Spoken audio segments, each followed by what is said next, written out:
Mars media நேயர்களுக்கும் அன்பர்களுக்கும் இந்த நாள் இனிய நாளாக அமைய எல்லாம் வல்ல இறைவனை பிரார்த்திக்கின்றோம். இந்த சேனல் உங்களுக்கு பிடிச்சிருந்தா மறக்காம சப்ஸ்கிரைப் பண்ணுங்க, ஷேர் பண்ணுங்க, லைக் பண்ணுங்க, கமெண்ட் பண்ணுங்க. எனதொருமை தனுசு ராசி நேர்களே, இந்த பதிவுல நம்ம என்ன பார்க்க போறோம் அப்படின்னா 2024ஆம் ஆண்டு ஜூலை மாத ராசி பலன்.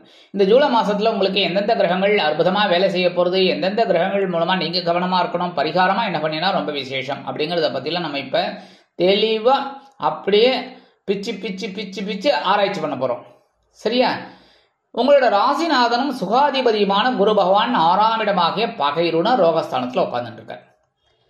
போன வருஷத்துல 5ஆம் இடத்துல இருந்துட்டு ஓரளவுக்கு அனுகூலத்தை கொடுத்திருந்தா, குழந்தைகள் மூலமா சந்தோஷம், எல்லாமே ஆன்மீக விஷயங்கள் எல்லாமே நல்லபடியா கொடுத்திருந்தார். இப்ப 6ஆம் இடத்துல வந்துட்டு கொஞ்சம் நோயை கொடுத்துட்டு இருக்கார், மனசுல குழப்பத்தையும் கொடுத்துட்டு இருக்கார், கடனை ஏத்தின்னு இருக்கார், சில விஷயங்கள்ல உங்களுக்கு படிப்பினையே கொடுத்துட்டு இருக்கார். கரெக்டா? இப்படிதான் போயிட்டு இருக்கு. கவலைப்பட வேண்டாம். ஏன்னா குருவோட பார்வைங்கும் போது 10ஆம் இடமாகிய ஜீவனஸ்தானத்துல பார்க்கறதுனால ஜீவனம் உங்களுக்கு ஓரளவுக்கு அனுகூலமா இருக்கும். உத்தியோகம், தொழில், வியாபாரம் எல்லாமே உங்களுக்கு ஒரு முன்னேற்றத்தை கொடுக்கும். அதே மாதிரி 7ஆம் பார்வையாக உங்களோட விரயஸ்தானத்தை பார்க்கறதுனால செலவுகள் கண்ணாபின்னான்னு வந்துட்டு இருக்கும். ஏகப்பட்ட செலவுகள் ஏதாவது ஒரு வகையில, ஏதாவது செலவுக்கு பஞ்சமா என்ன சுவாமி, காரணமே வேண்டாம், லிஸ்ட் போட ஆரம்பிச்சிங்கன்னா வரிசையா வந்துட்டு இருக்கும். அந்த மாதிரி செலவுகள் அப்படியே அணிவகுத்து நின்று டான்ஸ் ஆடிக்கிட்டே இருக்கும். ஆனால் இதெல்லாம் சமாளிக்கிற ஒரு பக்குவத்தை, ஒரு வருமானத்தை இந்த குரு பகவான் உங்க ராசிநாதன் சுகாதிபதி தனவாக்கு குடும்பஸ்தானமாகி 2ஆம் இடத்துல தனது 9ஆம் பார்வையை கொடுக்கறதுனால உங்களுக்கு தனவரவு ஓரளவுக்கு வந்துட்டே இருக்கும். அதை வச்சு மீட் அவுட் பண்ணிட்டே இருப்பீங்க. 5, 12 குடை அதிபதி செவ்வாய் பகவான், 5, 12 குடை அதிபதி செவ்வாய் பகவான் பஞ்சமஸ்தானத்துல இருக்கார். மாத ஆரம்பத்துல பஞ்சமாதிபதி பஞ்சமஸ்தானத்திலே ஆட்சி அமைச்சு அற்புதமா சஞ்சாரம் பண்றார். குழந்தைகளின் மூலம் சந்தோஷம், அதே சமயம் அதே குழந்தைகளின் மூலம் சில சங்கடங்கள், இந்த மாதிரி தான் வந்துட்டே இருக்கும். 50-50 அப்படியே போயிட்டு இருக்கும், சமாளிச்சுட்டே இருப்பீங்க. ஏன்னா எதிர்பாராத சில விரயங்கள் உங்களுக்கு வரும். 11/7/2024 முதல் இந்த செவ்வாய் பகவான் எங்க வரப்போறான்னு பாத்தீங்கன்னா 6ஆம் இடமாகிய பகைருண ரோகஸ்தானத்துக்கு வர்றது ரொம்ப விசேஷம். செவ்வாய் பகவான் வர்றது ரொம்ப விசேஷம். 3, 6, 10, 11 வந்தாலே சூப்பர். அந்த வகையில குருமங்கள யோகமும் உங்களுக்கு சேர்றது. அதனால இந்த குருமங்கள யோகம் கிடைக்கிற ராசியில நீங்க ஒருத்தர் அற்புதமான ஒரு முன்னேற்றத்தை பார்க்க போறீங்க. 11ஆம் தேதியில இருந்து சூப்பர். அப்ப உத்தியோகத்துல இந்த மறைமுக எதிர்ப்புகளை முறியடித்து வெற்றி காண்பீர்கள். அதே மாதிரி புதுசா வேலை செய்யற குழந்தைகளுக்கு வேலை வாய்ப்பு அருமையாக வந்து சேரும். உடல் ஆரோக்கியம் சிறப்படையும், மன வலிமை உண்டாகும். அதே சமயம் கொஞ்சம் உடம்ப கொஞ்சம் பார்த்துக்கோங்க. மற்றபடி ஓரளவுக்கு பரவாயில்ல, ஒன்றும் பெரிய அளவில் பாதகங்கள் இருக்காது. கொடுக்கல் வாங்கல்ல இருக்கிறவங்களுக்குலாம் இப்ப சூப்பரான டைம், ரொம்ப நல்ல ஒரு டைம், நல்ல ஒரு முன்னேற்றம் கிடைக்கும். சீருடை பணியாளர்களாகிய காவல், ராணுவம், தீயணைப்புத்துறை, மருத்துவத்துறையில் வேலை பார்க்கும் நண்பர்களுக்கு எதிர்பார்க்கும் இடமாற்றம், பதவி மாற்றம், பதவி உயர்வு, சம்பள உயர்வு அருமையாக வந்து சேரும். 6, 11 குடை அதிபதி சுக்கிர பகவான் கலெக்டரஸ்தானமாக 7ஆம் இடத்துல இருக்கார். 7ஆம் இடம்னாலே இந்த சுக்கிர பகவான் இருக்கிறது கொஞ்சம், சுக்கிரன் புதன் யாரா இருந்தாலுமே கொஞ்சம் இது குரு மட்டும்தான் இருக்கலாம். மற்றபடி அவரும் இருக்கிற இடத்த பார்க்கணும். சரியா? அந்த வகையில இந்த சுக்கிர பகவான் 7ஆம் இடத்துல இருக்கிறதுனால வாழ்க்கை துணையோட உடல் ஆரோக்கியத்துல கவனமா இருங்கோ, நண்பர்கள் விஷயத்துல கவனமா இருங்கோ. மற்றபடி இந்த தொழில் வியாபாரத்தில் இருக்கிறவெல்லாம் கூட்டாளிகளை அனுசரிச்சு போங்க. 7/7/2024 முதல் இந்த சுக்கிர பகவான் எங்க வரப்போறான்னு பாத்தீங்கன்னா அஷ்டம ராசியான 8ஆம் இடத்துக்கு வந்துடுறார். 8ஆம் இடத்துல மறைவு ஸ்தானம் அப்படிங்கிறதுனால ஓரளவுக்கு நீங்க சமாளிக்கிற ஒரு ஆற்றல்லாம் உங்களுக்கு கிடைக்கும். உடல் ஆரோக்கியம் சிறப்படையும். எடுக்கிற காரியங்கள் அற்புதமான மன நிறைவை கொடுக்கும். சில பேருக்கு பாத்தீங்கன்னா பொழுதுபோக்கு அம்சங்களில் நாட்டம் அதிகரிக்கும். சில பேருக்கு விலை உயர்ந்த பொருட்களை வாங்கி மகிழும் வாய்ப்புகளும் உண்டாகும். 7, 10 குடை அதிபதி புத பகவான் அஷ்டம ராசியில இருக்கார். புதனும் மறைவு. அப்ப உங்களுக்கு இந்த எழுத்து மற்றும் அச்சுத்துறையில் இருக்கும் நண்பர்களுக்கு அநேகமாக புதிய வாய்ப்புகள் உண்டாகும்.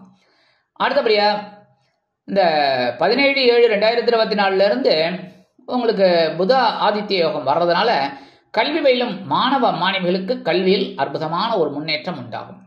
20/7/2024 முதல் இந்த புத பகவான் வக்ரகதி அடைகிறதுனால எல்லா விஷயங்களையும் கவனமா இருக்கணும். வாழ்க்கை தன்னோட உடல் ஆரோக்கியத்துல கவனமா இருங்கோ, தொழில் வியாபாரத்துல கவனமா இருங்கோ, உத்தியோகத்துல கவனமா இருங்கோ. ஏன்னா வேலை பளு அதிகமாகும். அதெல்லாம் சமாளிக்கிற ஒரு பக்குவத்தை நீங்க எடுத்துக்கிட்டீங்கன்னா கண்டிப்பா வெற்றிகள் உண்டாகும். பாக்கியாதிபதி சூரிய பகவான் கலெக்டர் 7ஆம் இடத்துல இருக்க. 9ஆம் அதிபதி சூரிய பகவான் கலெக்டர் ஸ்தானத்தில் இருக்கிறதுனால வாழ்க்கை துணையோட உடல் ஆரோக்கியம் கவனிக்கப்பட வேண்டும். அதே மாதிரி நண்பர்கள் விஷயத்தில் கவனமாக இருப்பது நல்லது. வீண் விவாதத்தை தவிர்ப்பது உச்சிதம்.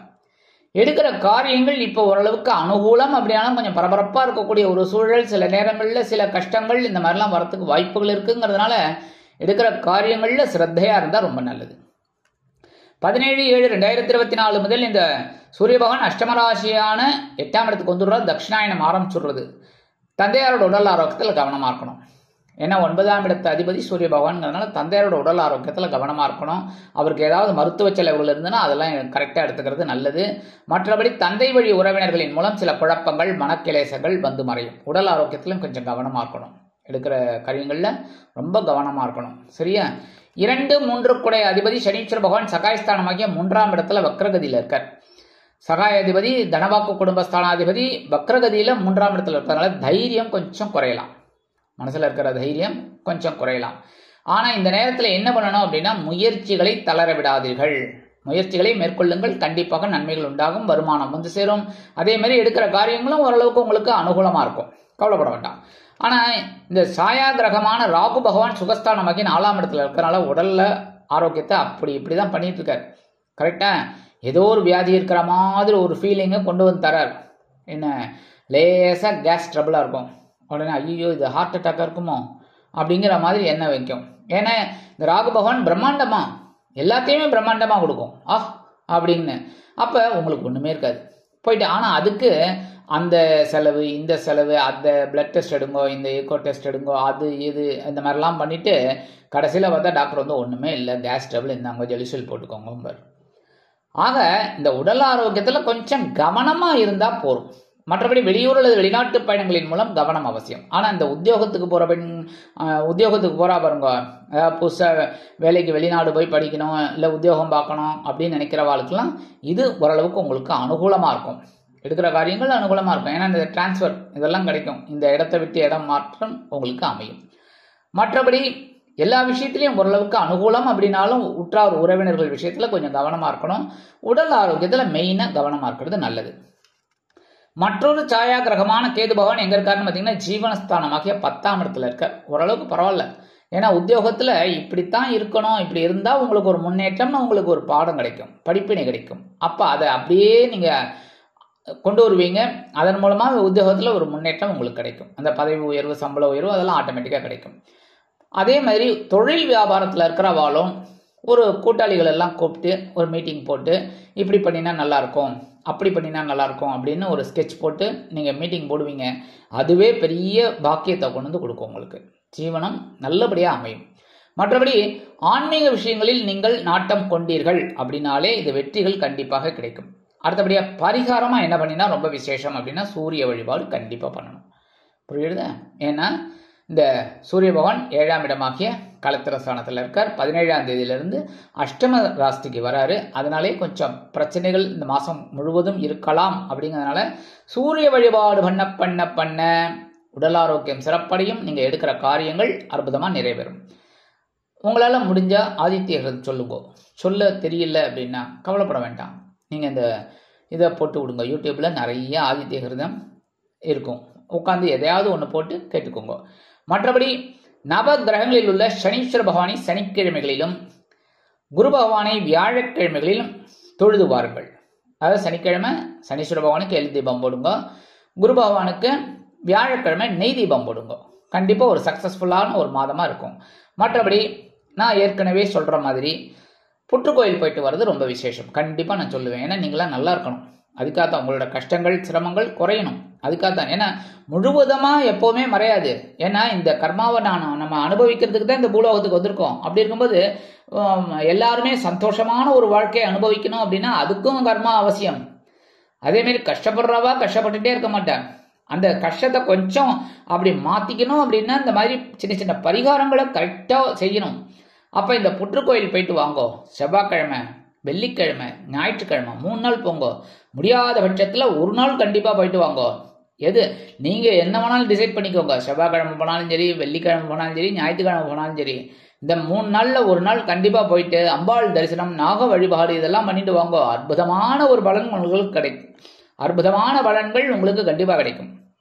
மற்றபடி இந்த சின்ன பரிகாரங்களின் மூலம் 2024ஆம் ஆண்டு ஜூலை மாதம் ஒரு அற்புதமான ஏற்றம் தரும், மாற்றம் தரும், இனிமைகளை அள்ளித்தரும் மாதமாக உங்களுக்கு அமையும் என்று கூறி விடைபெறுகிறேன். நன்றி, வணக்கம். மீண்டும் ஒரு அருமையான பதிவில் நான் உங்களை மனமகிழ்ச்சியோடு சந்திக்கிறேன். வாழ்த்துக்கள். வாழ்க வளமுடன். இந்த சேனல் உங்களுக்கு பிடிச்சிருந்தா மறக்காம சப்ஸ்கிரைப் பண்ணுங்க, லைக் பண்ணுங்க, ஷேர் பண்ணுங்க.